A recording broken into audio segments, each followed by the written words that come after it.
while the industry's facing that, I know what you're asking is, what does this all mean to me if I'm going to be looking for a job in 2026?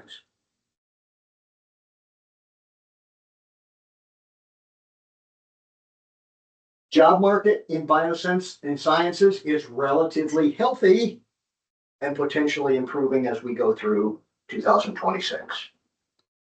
Okay, and I'm always interested to get the response from somebody. If somebody's looking for a job, they tell me how tough the market is.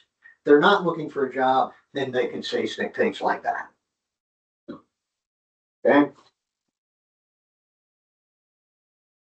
You may face greater competition for positions. So you're not only going against people who are the new job seekers, but also people who've been potentially laid off from other positions.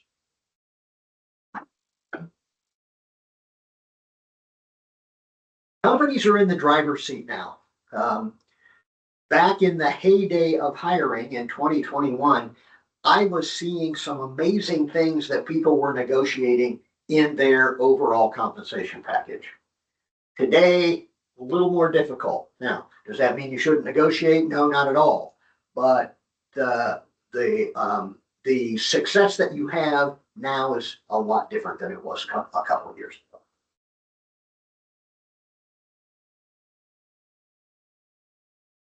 And as I said before, most jobs contain an element of bioinformatics.